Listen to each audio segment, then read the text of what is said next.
choose convenience over conscience. China Aid will continue to speak for those whom authoritarian regimes like the CCP seek to silence. We will not be intimidated. We will not look away. Thank you very much. I also want to thank the two victims actually who were rescued from the Xinjiang region to the United States, who are here today with us. And later on, I will ask one of them to share a few thoughts. So it's Tersening, right? Tersening and also who was abused, and Gulzira, who is also there as a victim of the concentration camp. Both of them had been mistreated and tortured in the most extraordinary way, and we are thankful. China Aid and many of you have played a very important role in rescuing them and also nurturing them in safety today.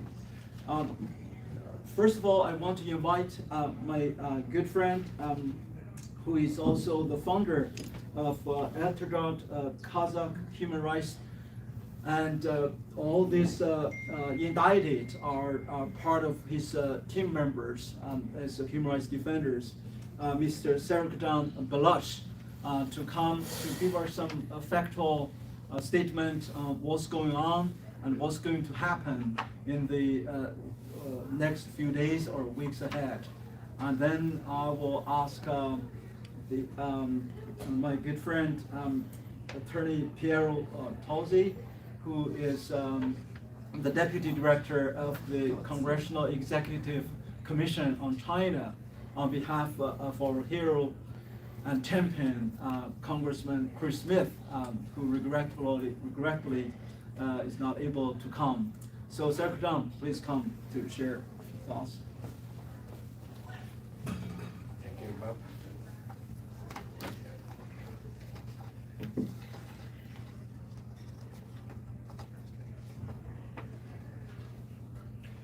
Hello everyone.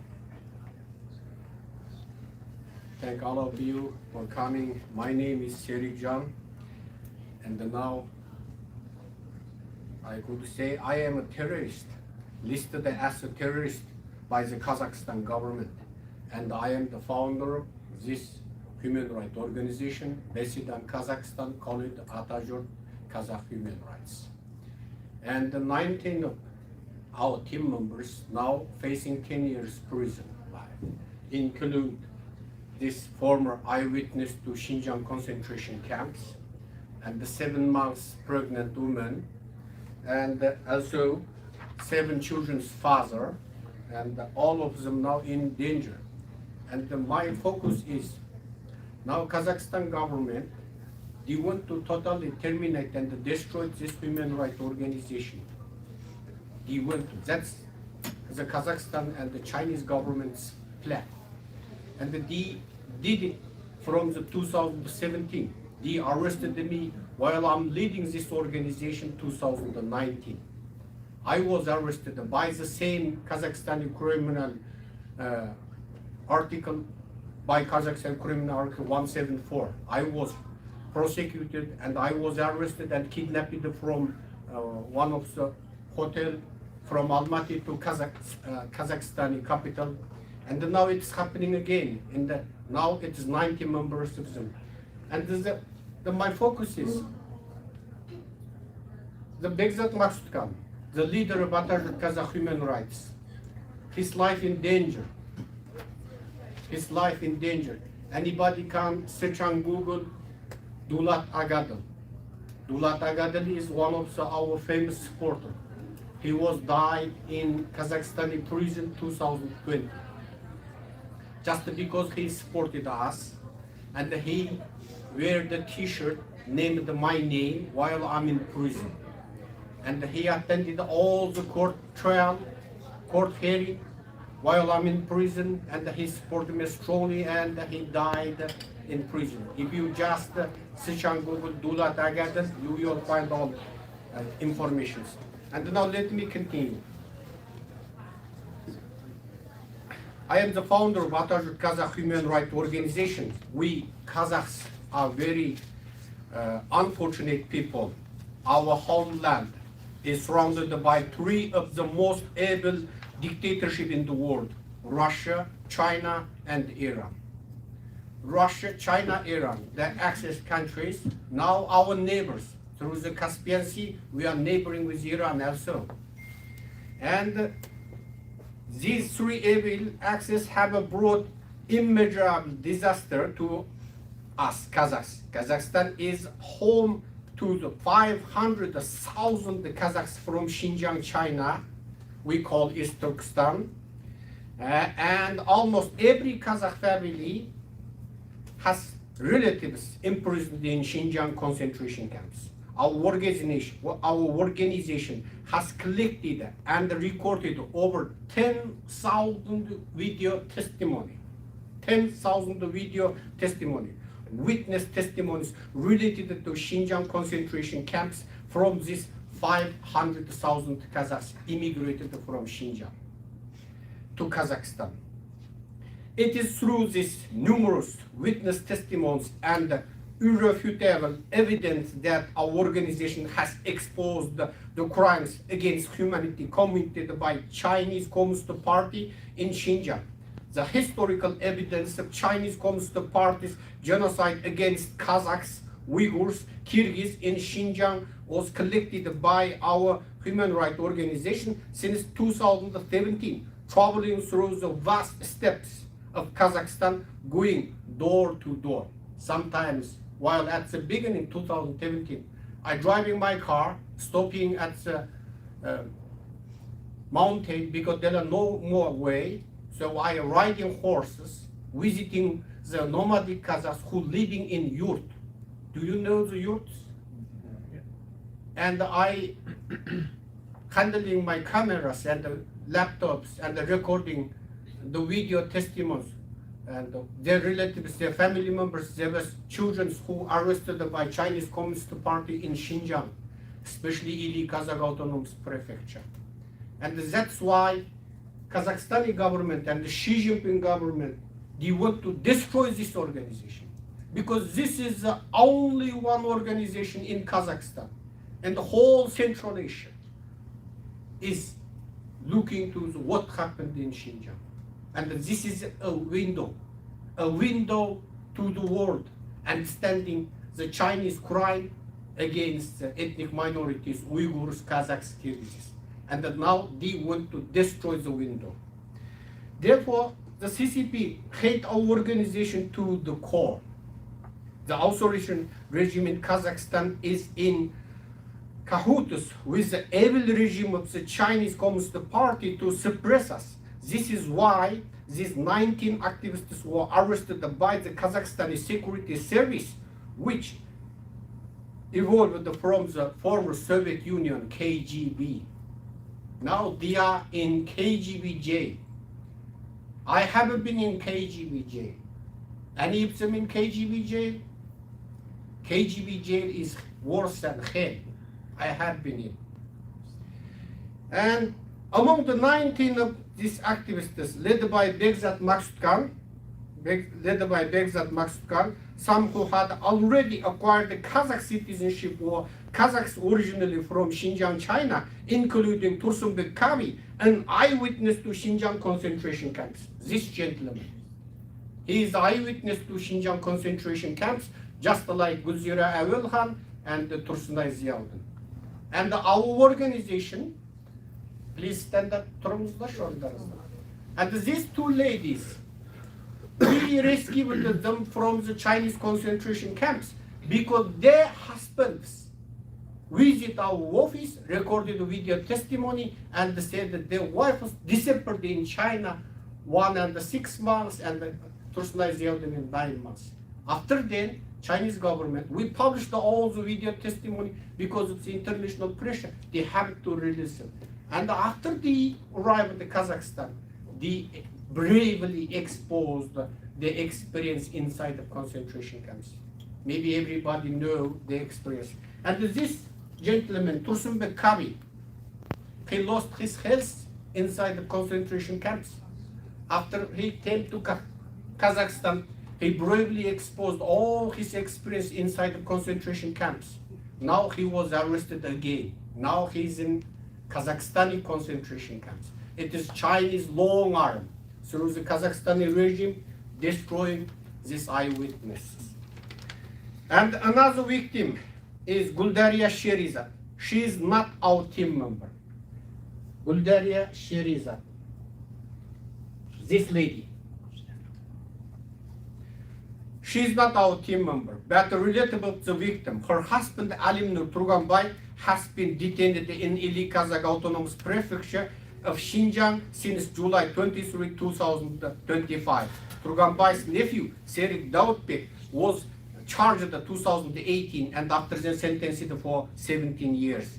Kazakh authorities have sentenced Marat Jilanbay, the world famous marathon runner who broke multiple world records, to 7 years in prison for attempting to register his own political party, Alga Kazakhstan. And the Kazakhstan government also sentenced Askar Senbay, his partner, an activist, and 3 journalists was sentenced to prison terms ranging from 4 to 7 years. D1, Mr. Duman Mohamed Karim, Mr. Mirbolat Mirzatay, and Mrs. Aygerim Tilevjan. The Kazakh government has refused to register us since 2017 as a non-governmental organization, as a human rights organization. We didn't get any registration. They refused us. They never accept our letters. And they always, moreover, the time they impose administrative penalties and fines on our members under the pretext of you are an unregistered illegal organization, you are gathering or illegal, or you are troublemakers. Begzat Maksutkan, the leader of Atajurt Kazakh Human Rights, has been detained, fined, and even beaten countless times. This gentleman. However, the Kazakh authorities bribed the 2 traitors in our organization to register 2 fake pro-government, pro-Beijing NGOs in the name in 2018 and 2019 in order to deceive Western countries. These 2 sham Atajurt organizations denied the existence of Xinjiang concentration camps in May and September 2019 at Radio Azad, the branch of Radio Liberty. In 2019, Kazakh authorities arrested me under Article 174, the Kazakh Criminal Code. These 19 activists were also criminally charged under this infamous Article 174. Our organization's members and thousands of eyewitnesses to Xinjiang concentration camps live in Kazakhstan under the dual pressure of the Chinese and the Kazakh authorities. After I was prosecuted and arrested in 2019 under Article 174 of the Kazakh Criminal Code, I was forced to sign a plea agreement agreeing to not lead the political or human rights groups for 7 years. After my release, I continued my work, so Kazakhstan prosecuted me again in 2020 under the same legal provisions. At that time, I was sued by 4 non-governmental organizations with official backing, including 2 registered fake Atajurt organizations, a Chinese community organization, and a government puppet organizations.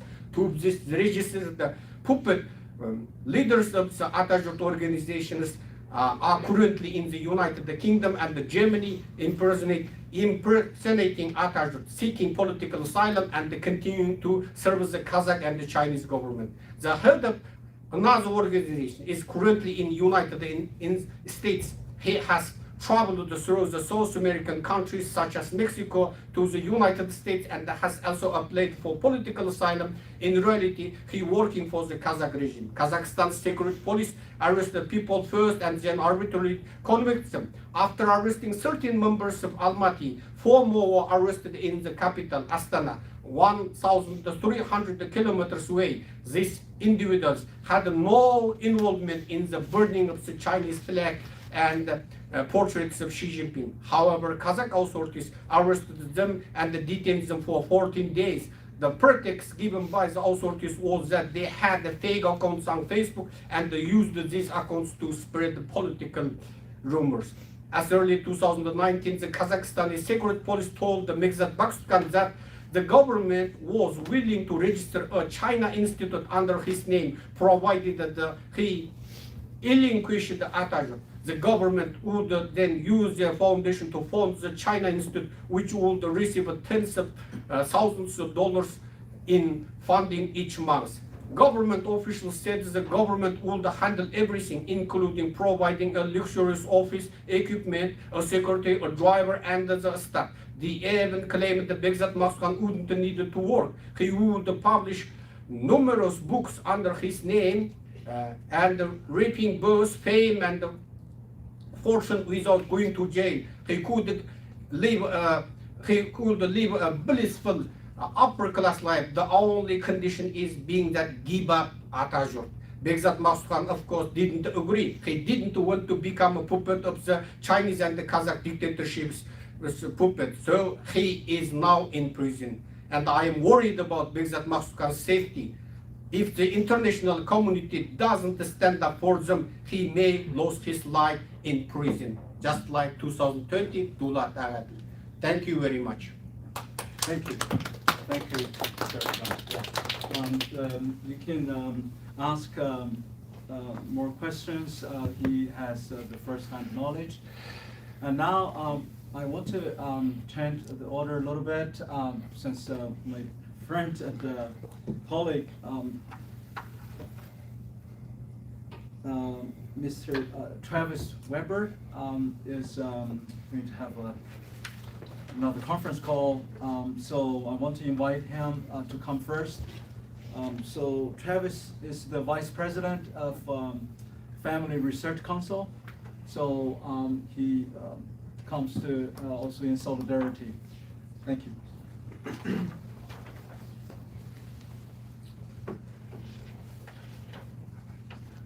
Thank you, Bob. It is our pleasure and honor to come here today from Family Research Council and stand with these individuals who are suffering in a far-off land on account of their stance according to their conscience and in alignment with their rights as human beings.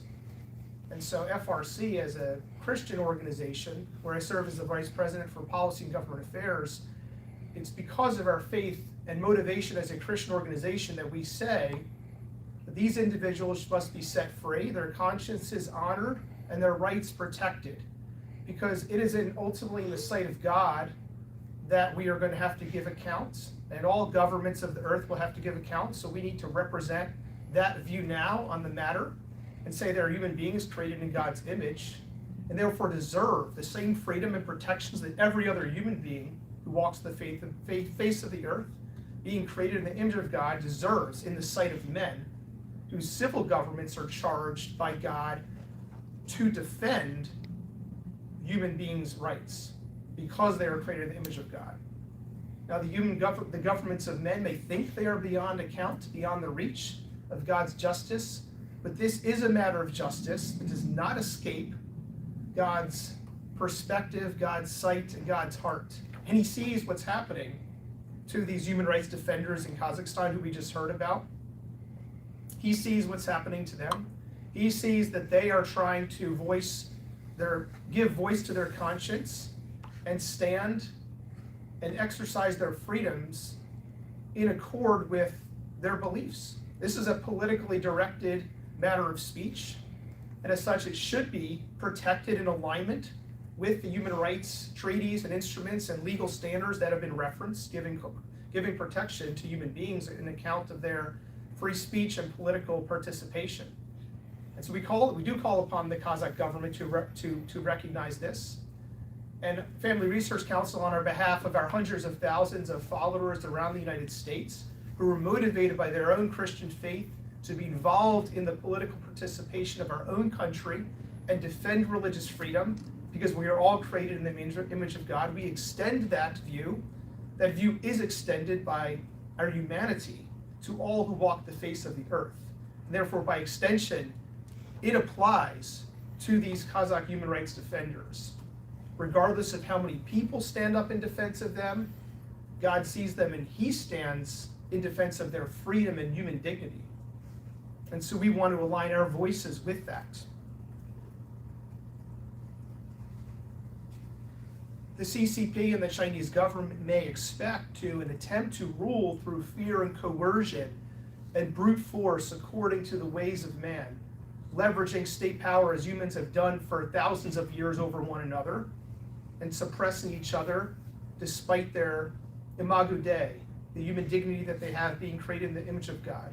But again, this is not to escape God's notice, and the rulers of China and those exercising the authority of their civil office through the Chinese Communist Party will have to ultimately give account to God, the Lord of the universe, for their treatment of not only these Kazakh human rights defenders, but many other individuals who've been suppressed and had their rights violated in China and elsewhere. So we do call upon the Kazakh government to reject this external pressure, and we want to give voice from the United States, letting them know that we see them, the people in the United States see them. They see the people whose rights are being trampled there right now. And we say this politically driven prosecution should not stand, but the people should be set free to live in freedom in accordance with their conscience and their human dignity. The evidence and the science bear out that people suffer traumatic effects and their families suffer traumatic effects when there's state-sponsored transnational cross-border suppression driven by, most notably, what we see the CCP driving around the world. As Bob made reference to, we're seeing it in Kazakhstan, but we see it in the United States. And we believe that as more studies are done and more evidence is collected, we will see further bodies of evidence grow to validate this. But in one study, in the Marriage and Family Journal, I will just quote that the people suffering cross-border actions by governments experience traumatic stress syndromes, albeit to varying degrees. Traumatic symptoms were exacerbated for those who also reported ongoing safety concerns. These were described as originating from the Chinese authorities and were attempts to harass and threaten both their family still residing in the homeland and their personal well-being while living in the United States. Now, this study I just quoted from references individuals harassed by the CCP in the United States, but certainly that could be extended to people around the world, including those who we are focused on today. So we say on behalf of Family Research Council, God bless you. God sees you, though you are still being detained by the Kazakh government under pressure from the CCP. We stand with you at Family Research Council, and on behalf of our supporters around the United States, we have our eye on you and we will not forget you. Thank you and God bless you. Thank you, Travis. Yeah. Now I want to invite my good friend, Daryl Halsey, the Deputy Director for Congressional Executive Commission on China. Well, thank you, Bob, for that nice little introduction, and Serikjan, thank you for your powerful testimony, and my friend Travis as well. On behalf of Congressman Chris Smith, the co-chair of the Congressional Executive Commission on China, I would like to address you. We stand in strong support of the 19 who have been arrested and detained, and they were detained for, I think, expression that many of us in this room would take for granted. They were speaking out against genocide, a genocide that takes place in the People's Republic of China, directed at Kazakhs, and oftentimes we forget Kazakhs and Kyrgyz, and Uyghurs, and we have two victims of that terrible concentration camp who are here with us today, and all Central Asians who are being targeted there. As we know, Kazakhstan has ratified the International Covenant on Civil and Political Rights, which does guarantee the right of free speech. Us in America, we do have our First Amendment, and we so value free speech that even our own flag, we allow that to be burned as an expression of free speech, because that is the important principle. When you are doing this, when you're calling attention to a genocide that is taking place, that is exercising something from the heart there. And the reason, though, let's be also clear, the reason that they've been arrested and targeted is because the long arm of the Chinese Communist Party has extended into Kazakhstan. And that man there, Xi Jinping, is so thin-skinned. Even a picture of Winnie the Pooh, he takes offense at. I mean, how is someone, you know, he's really, yeah, what a small person that he would be offended by something, by an act of, you know, there. But that is what we're dealing with. To the Kazakh government, you know, really, I actually can understand. I mean, geography has put you in a place where you're between Russia and the People's Republic of China. And again, that long arm of China. And what is interesting is how China now has supplanted Russia and Russian influence in the region, that they have this very imperialistic ambition for Central Asia and beyond as well. Well, let's dialogue. We're the United States. We're here on behalf of the Congressional Executive Commission on China. We represent Congress, but we also have an executive branch representation as well. Let's dialogue here and show good faith by releasing these victims of oppression, communist Chinese oppression.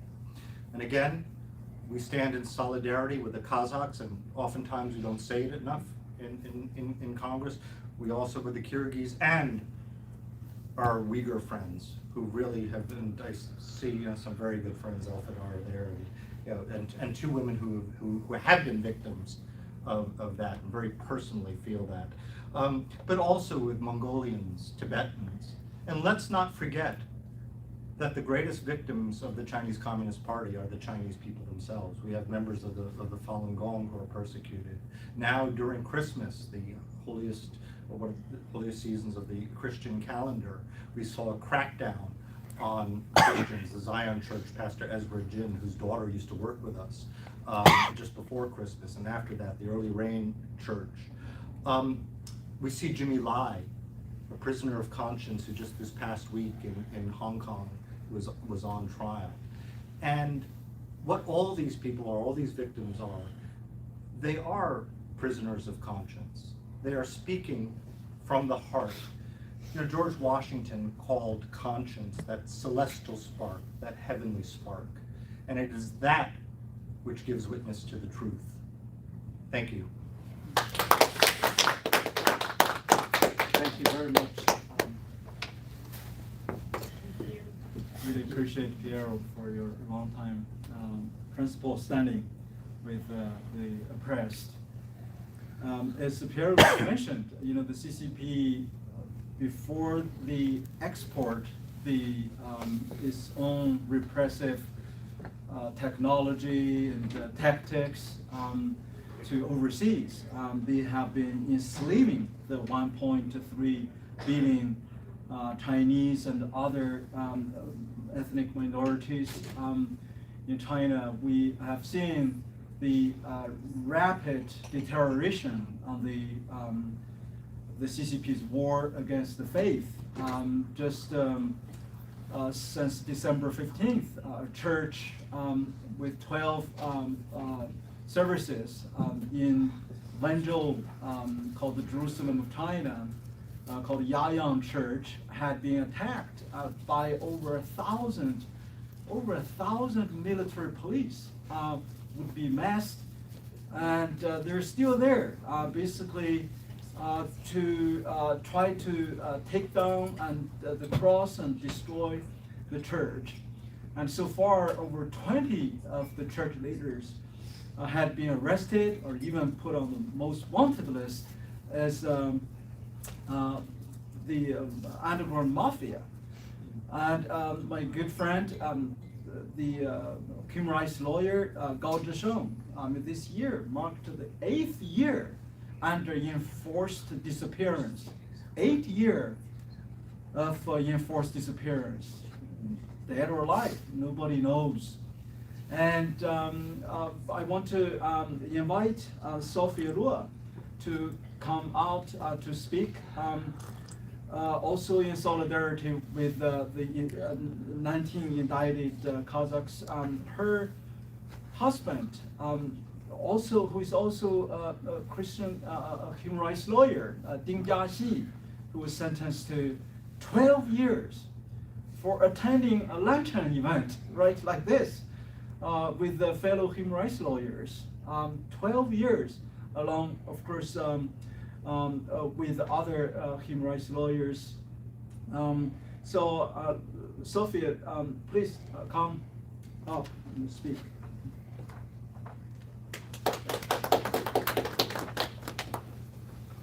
Thank you. Thanks, God, for this introduction and give me this chance to speak. Yes, my name is Shengchun Sophie Luo.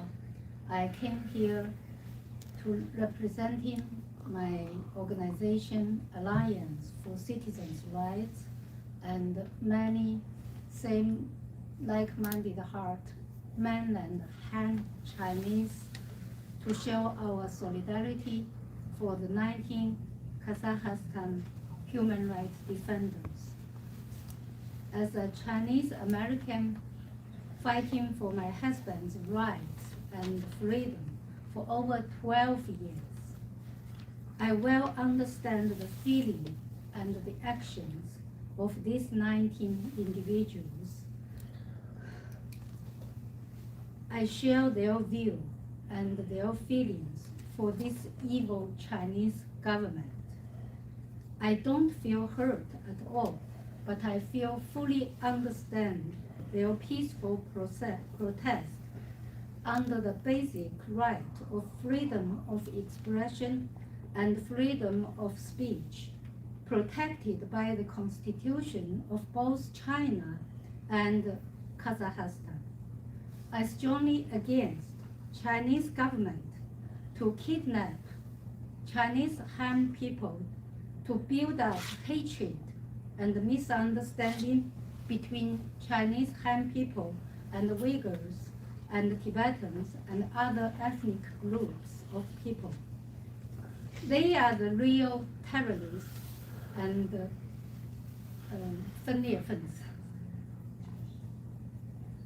In any case, we are here to join the call to the Kazakhstan authority to withdraw the charges to these 19 brave human rights defenders and to drop this case. Thank you. Thank you, Sophia.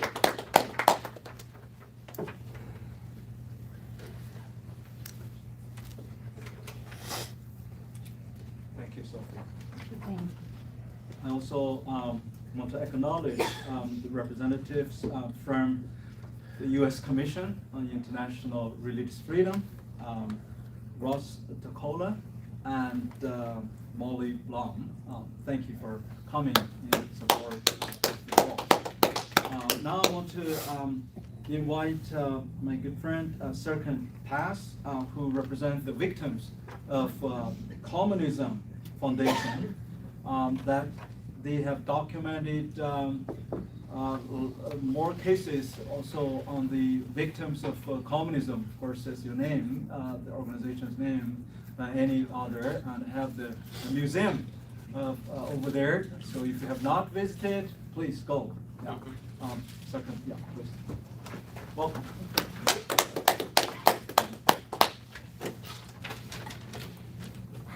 Thank you all. For those who don't know me, I'm Serkan Pass, and I serve as the Associate Director of China Studies at the Victims of Communism Memorial Foundation.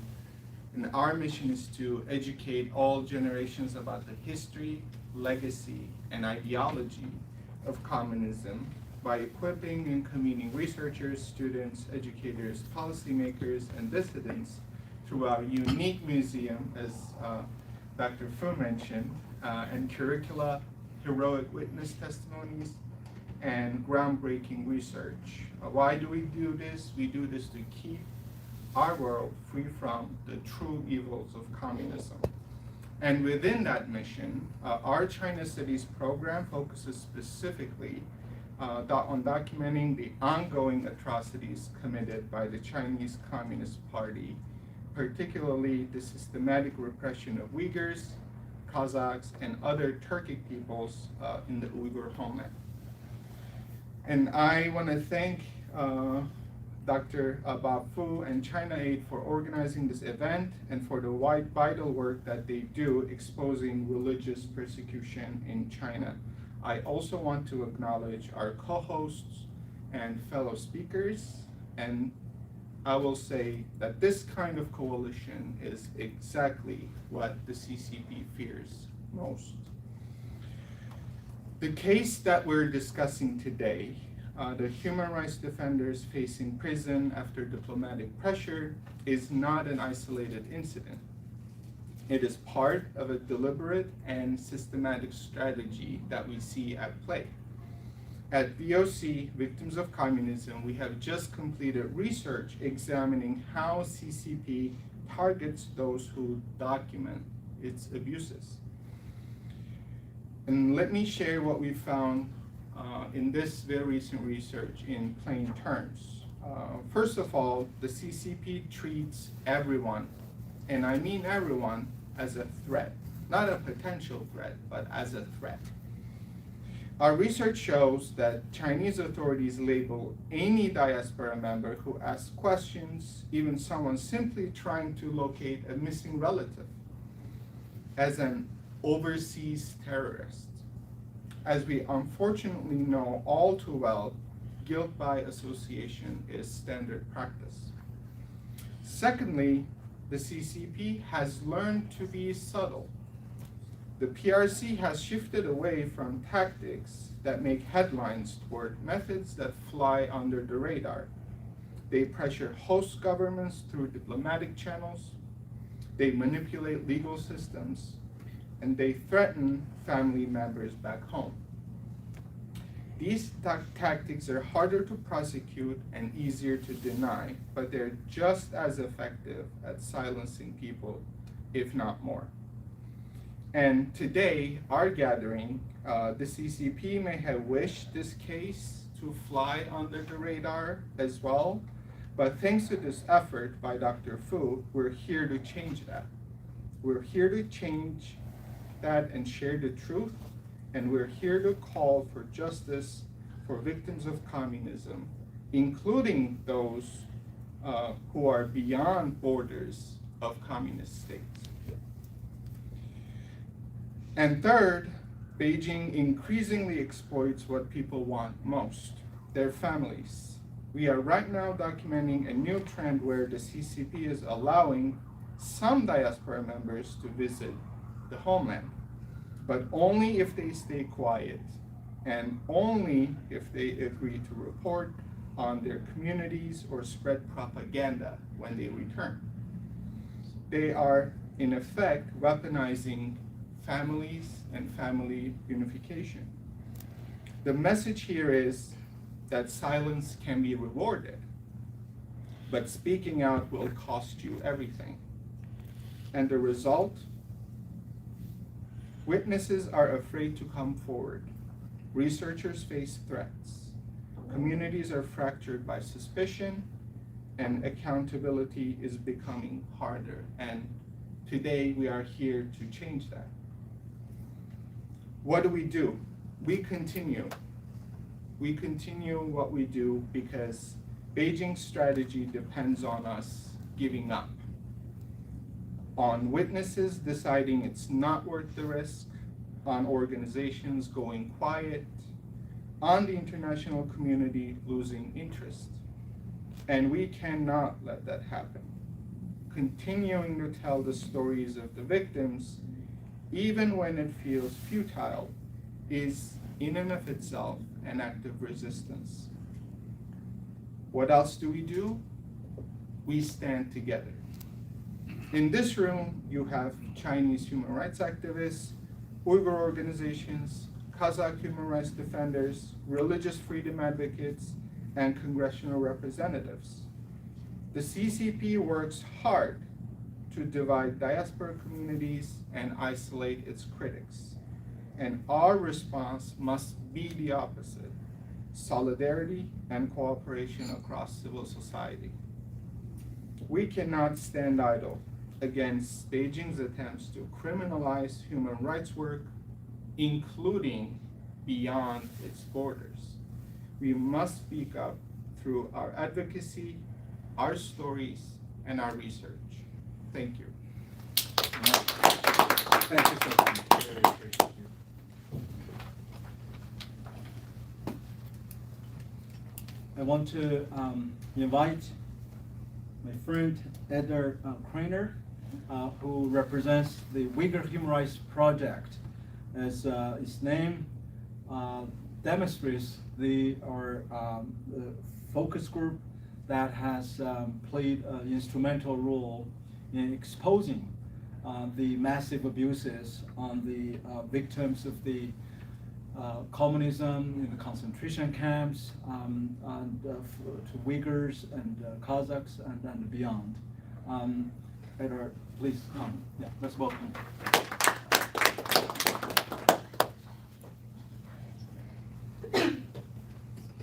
Thank you.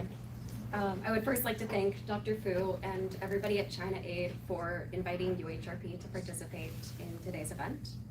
So I work for UHRP, the Uyghur Human Rights Project, which is a research and advocacy-based nonprofit advocating for human rights and democracy for the Uyghur people. Now, I'm here today on behalf of Omar Kanat, UHRP's executive director, who unfortunately was unable to attend. Now, UHRP, of course, joins human rights defenders all across the world in calling upon the Kazakh government to drop charges against these brave protesters. The solidarity in this room today is truly remarkable. To have Kazakhs, Uyghurs, Christians, Falun Gong practitioners, and human rights defenders from all communities here today to support the human rights defenders indicted in Kazakhstan is exactly what the CCP fears most. Transnational repression is a tool to divide and isolate. Working together is the only effective way to resist this cruel tactic. Now, I certainly don't need to tell anybody in this room about the scale of China's transnational repression. So many of you are living it every day. But I would like to share one thing that my Uyghur colleagues shared with me when we were discussing the case of these 19 Kazakh human rights defenders. The Kazakhstan government caving to CCP pressure to prosecute these brave protesters is a painful reminder of the CCP's long history of transnational repression in Central Asia. For Uyghurs, it echoes painful memories of the aftermath of the Kholja massacre in 1997, when Uyghurs fleeing a brutal crackdown took refuge in Kazakhstan, only to be deported back to China and imprisoned. Today, we are again seeing China pressure other governments, including Kazakhstan, to facilitate the persecution of those who speak out. UHRP has documented in numerous reports the various ways that the Chinese government reaches internationally to target Uyghurs, Kazakhs, Kyrgyz, and other human rights defenders, through everything from forcible return and deportations, cruel proof of life videos of family members detained, and even just the daily harassment on WeChat or WhatsApp. Now, since we're here in Washington today, I'd like to highlight that the US has a real opportunity to be a global leader on transnational repression, both to protect diaspora communities here in the United States, and also to support nations like Kazakhstan that fear China's retaliation. One key example of this is the Transnational Repression Policy Act, which Representative Chris Smith, who Piero was here to represent today, co-sponsored. Now, this bill currently before the US Congress would develop a whole of government strategy, including law enforcement training and outreach to targeted communities. While this certainly won't protect everybody from transnational repression, it would be a very important signal to the CCP and to nations all around the world that there are real steps that governments can take to protect the freedom of speech and the basic fundamental rights of diaspora members within their borders. So I'd urge all of us here today to continue to raise this bill and other transnational repression-related actions with our elected officials here in the United States and beyond, to press them to make transnational repression a real priority and prevent things like the tragic imprisonment of these Kazakh activists from ever happening again. Thank you. Thank you very much. To put a human face on the transnational repression and the CCP's concentration camp, I want to invite Thursday to come to share briefly what happened to you, and I guess we have the best translator, right? Yeah. Please come to translate, and welcome. Yeah, thank you.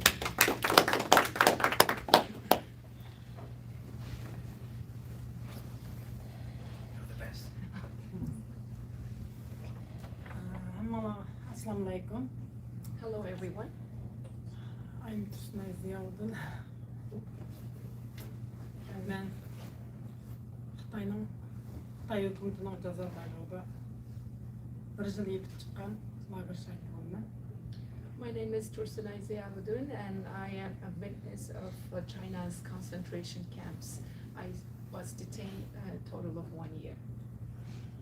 Ben bu lagerdə yatqan həyatımda sözləsəm o bütün medialarda var. Mən sizlər bilirsizlər ya oylayım. Bu yerdə insan şəngsiz dərəcədə zulüm tatıb çıxdım. Bu yerdə Uyğur, Kazakh, Özbek, Qırğız bir aqranlıq millətlər var. Fəqət Xitay milləti yox. Aşlıq yaptım onun içindeki adam şəngsiz zulüm. Nəmə özəmmi, aşağıda özəm görüb başqalarını. Ben şu zulümden dəstəm hazırlıqçı. Ben Amerika'ya gelip 5 yıl oldu. Ben Amerika'da oturvatma. Lekin davallıvatma ben. Texçi ben yaxşı olup boldum. Bak verdim de. Hatta kanserimi boldum. Şu yerde doktorvattan keserlerdim. Bunu hazırlıqçı Amerika'ya gittim davalamadım. I am not going to talk about the torture, the sexual abuses, and all the oppressions I faced inside the concentration camps. I assume you all know from the media. As you know, there were so many unbelievable, inhumane treatments still going on in China's concentration camps. Not just Uyghurs, there were Uzbeks, Kazakhs, Kyrgyz, and other Turkic minorities as well. However, I was lucky. I was able to escape, and with U.S. help, came to U.S. Even though I'm physically look okay in front of you right now, I went through a lot during these 5 years. I had many surgeries, mental treatments. I even had cancer and being treated, and all this was caused because of my experience in concentration camps. Ben Amerika'ya hayat gelip çıkan günden başlap bütün dünyadan insan hakları üçün, benim vətənimdə qırılıb xalqım üçün, özümün bütün hayatımda bir yaşlayman şular üçün, bu haqiqat üçün sözləyəm deyə çıxan. Çünki bugün bir kelişlik səbəbi bu. Bu Qazaxstanda tutulub ketken qeyrindaşlarım benim. Bunların Begzat Maqsuddan degan, ben Qazaxstanға qutulub birinci qıtım lagerdan çıxdım. Qazaxstanға çıqqan vaqtımda. Ben ağır kunlarni kechirdim. Ben kelib 2 aydan keyin to'xtamay tahdid tushdi. Xitoy hukumati menga to'xtamay telefon qilibdi, qayt aytdi. Menga 3 oylik vaqt bergan, lekin 2 oydan keyin tahdid selish boshladi. Shu chog'da. Today I want to talk about my experience in Kazakhstan. Because since I came out, escape, I promised myself that I'm going to share the truth, all the experiences I had with the world, and that's why I am here. I am dedicated. I will continue to share the truth and search for justice. Since I came to Kazakhstan, my first 2 months, including Begzat, these people helped me to find me some safety in Kazakhstan. Kazakhstan'a kelip 2 aydan keyin shu tahdid sebepte Kazakhistan hükümeti sakçıları maxsus meni mecbur qaytarib yutma deydi. Onun için Amerika konsulu aralashib, mening qilishim uchun qog'ozni qo'limga bergan olatdimi, yana uyimga o't qo'yib etdi meni. Teshikdan bog'lab, biz uni o'zi ketgan o'tmudi deb o'yladik, lekin teshikdan qo'yib etganini qanday qildik? Teshikdan maxsus bog'lab, ashta qilib etgandan keyin kechada udan qutulib uydan ashta chiqdi. In my time in Kazakhstan, I was constantly harassed, threatened, received phone calls, it was not easy, not just by Chinese long hand, it's also the Kazakhstan government might have some hands to it, I don't know, but I was facing those threatening harassment and messages constantly.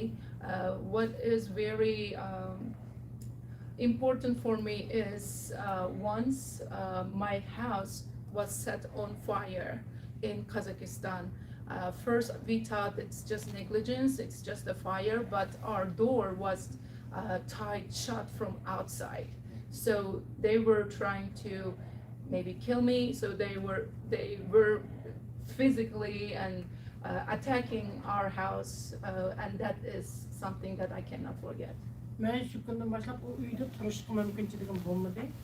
O uyda qo'rqib, men turib uyimda turamay, birinchi qatam mush magazin maqsadgan degan mush odamning uyida bardoq berib ayollari shunchalik yordam qilgan menga, ammo hatto buning ichida ma qarindishimiz ismini Tursunbek qari. Tursunbek degan bir qarindishimiz bor. Bu bilan o'xshash shu kampida yetib chiqqan, ashada hatto ashaning o'zida biz bilan tam guvohlik berib, vatandagi qirilayotgan ash Uyg'urlar qarindoshlarimiz qozoqlar hammasi uchun guvohlik berib to'xtamay guvohlik bergan bola mana shu hozir endi bugun mana bular Qozog'istonda men shunchalik qiyinchilikdan ashundoq men mushlar shu chaqda vaqt yenimni bo'lgan keyin o'lgan meni Amerika hukumat maxsus qo'llab boshqa uyga nima qildi o'rlashtirdi shu kundan boshlab men bexatar bo'lib sog' salomat Amerikaga yetib kelib mana guvohlik berib turib bu qarindoshlarim shu yerda bo'lganligi uchun mana qismga uchrab bugun hatto o'zining qozoq hukumati qozoq Hükümetinden kolda türmesinde yetip atıldı. Bu bala Xitayning türmesinde yetip çıkan adam Kazak hükümetinin kolu bilen tutulmadı. Çünkü bu Xitay hükümetinin şunçuluk derecede bütün dünyaya aslında kol yetkinliğinin ispatı hem de muşundaq diktatör bulup gidiyordu hazır. Ben şunun için bu naqçılık çıdımay, bu qarindoshlarimiz için ben guvohlik berish uchun bu yerga keldim. After the fire, I was very scared. And these people back at Tursun helped me. I went to his house, his wife was very hospitable. They welcomed me and they helped me a lot. And I also met the Tursun Beg there. He was also a camp survivor and this organization was helping. And all these people are there to help people like me. And that's why I'm here, because now they are in trouble. Afterwards, US government took some steps and find me a safe place, but until that, those are the people who really helped me. So I want to send my thanks here, and also that's why I'm here to speak on behalf of them now. Xitay hükümeti hazır bütün dünyanın yana aldaşqa kirishib atıdı. Aldab bütün dünyanı, mesela Uyg'urlarni hech qachon hech qanday bir Uyg'ur teqi qutulib kampidan chiqib bunda bo'g'ini yo'q. Chiqqan Uyg'urlar o'lib atıdı u yerdagi. Qutulmagan aşağıdan çıkıplamsa türmede tekçi yettivatıdı. Halkımızın qanchalik vatanda qirilayotgani hazır onu bütün dünya bilib turdi. Xitay çünkü dunyoga men yağandim, men ya qo'yib etdim, ishigimni ichib etdim. Ba'zi bir insonlarga, masalan Xitoyning insonning ichida ashtaq insonlar bo'ldi. Viza beryapti, berib Xitoy shunday yaxshi bo'lib ketdi. Lekin buning hammasi yağan. Xitoy hukumati hech qachon unda qilgani yo'q. Hatto ana bütün boshqa davlatlarga berib, boshqa davlatlarga rejim ishlatib mana qanchalagan qarindoshlarimiz hozir turmada yetib chiqa faqat Xitoy hukumati sababchi bo'ldi. Bu qozoq hukumatini shunday rejim qilyapti Xitoy hukumati. Chunki Uyg'urlarning qutulg'ini hech qaysi qutulg'ini yo'q, shu turmada yetyapti. We have enough evidence, proofs and reports by now that this genocide is still ongoing. Unfortunately, Chinese government is enjoying impunity but continuing to oppress those people like us. Recently, Chinese government is giving visa to selected few people and asking them to visit China and trying to tell the world that there is no longer a genocide, everything is normal. But unfortunately, none of the intellectuals, none of the persecuted people are released. Uyghurs are still suffering in China, so I want to make sure this message is consistently delivered. And I want to thank everyone. Hammalarga rahmat. Axir deydiğim Amerika hükümeti shunchalik kuchli. Men shunga ishonamanki, yana butun dunyodagi asta diktator bo'layotgan davlatlarga cho'qim bisim ishlatalaydi, ashlardagi bu diktatorni to'xtatalaydi deb ishonaman. Chunki bu diktatorlik hozir butun dunyoga ағыз етіп жатыр Қытайда. Шоңа әммаланы бұл диктаторлық ішкі ярдам берішіңлерді үміт қылымен.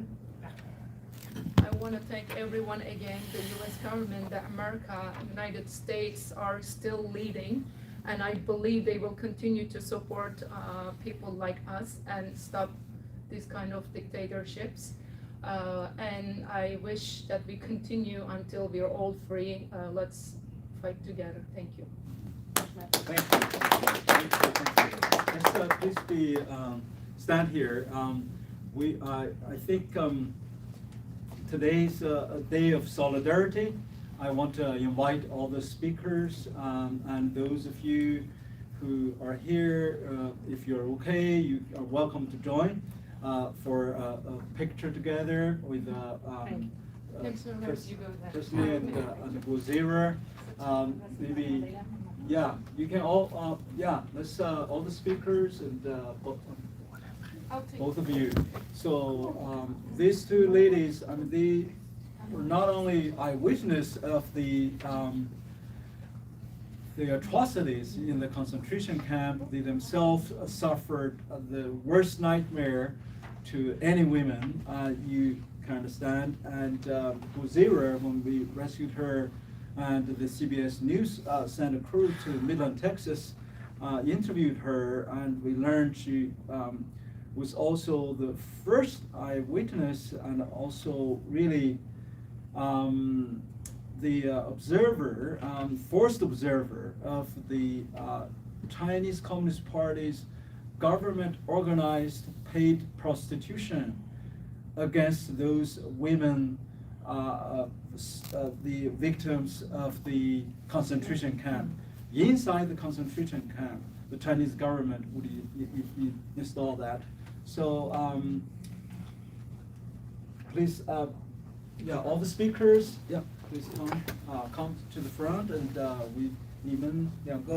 so you may too, maybe in the middle. Yeah, so in the middle, we show our solidarity with you. Yeah. Those of you you're welcome to join us if you feel comfortable and to take a picture together. Yeah. Those were taller, stand behind the back. Oh, yeah. Yeah. To stand with them. Hannah, can you take a could you take a picture for us? Oh. So have one here also. Okay, 1, 2, 3. So we learned from Taiwan. We need thumbs up for freedom. We want freedom. Let's 2, 3, 1. Freedom. Freedom. 2, 3, 1. Freedom. Freedom. Or how about a free China? 3, 2, 1. Free China. All right. Okay. Thank you. Yeah. If you have any further questions, I mean, we reserved the room before 5 o'clock, so we still have time. But It's a little. we'll finish the press conference. Thank you very much for coming. Yeah, appreciate you. Finished. Right on time. Right on time, right? Yeah.